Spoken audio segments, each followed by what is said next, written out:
let me take a moment and explain how the audiogram works.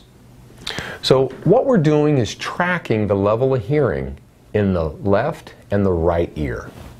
We're using blue X's to check and track the level of hearing in the left ear, and then we're using red circles to check and track the level of hearing in the right ear.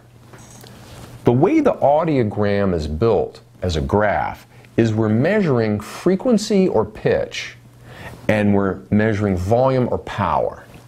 So on the top of the screen, going from left to right, is where we're measuring pitch or frequency.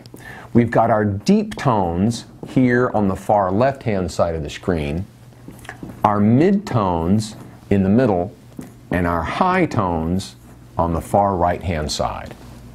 When it comes to power or volume, we have very soft sound here at the top of the screen. Some people call this, at the very top of the screen, the softest sound. If you can detect that, that would be, for some people, considered perfect hearing. As we move down the graph, we're having to make sound louder and louder for you to barely hear that particular note.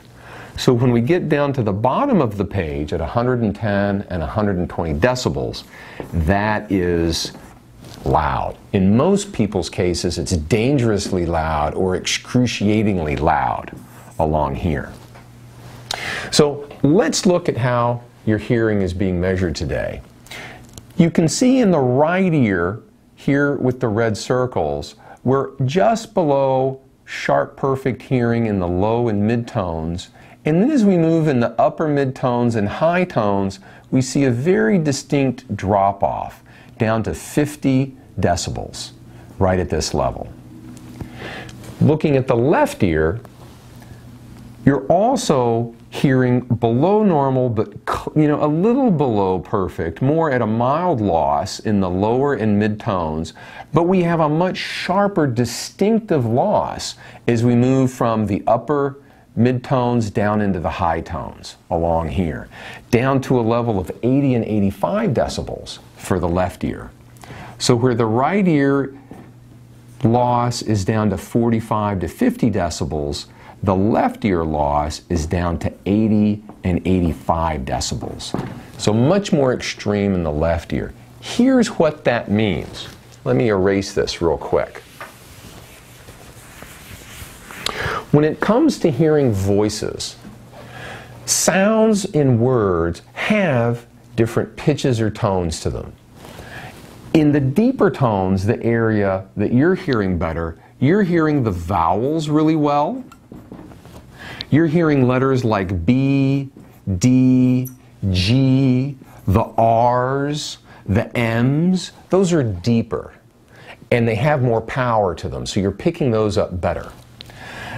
The letters you're not hearing so well, especially in your left ear, are things like S's, T's, F's, PH's, TH's, the X's, some of the C's, some of the CH's, the P, T, S. Those soft fricatives are harder for you to pick up because you have a high frequency loss, especially in your left ear. What that means, when people are talking to you, a word comes up, you're hearing a word, a word, a word, a word, a word, but this word right here, let's say it's glass, or let's say it's a word like test, or let's say it's a word like ball.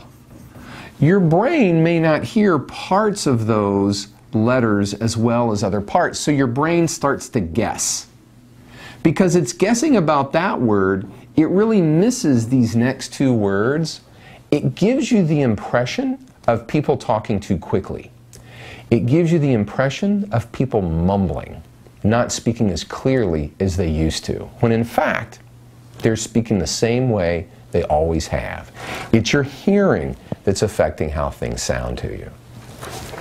With a loss like this, We strongly recommend that a patient listen to a set of hearing aids, give themselves a chance to wear something really tiny like this in the office, and get a sense of what it's like to recapture sharp, clear, distinct hearing. They're comfortable, easy to wear, and they make a world of difference. Remember, life is better with better hearing.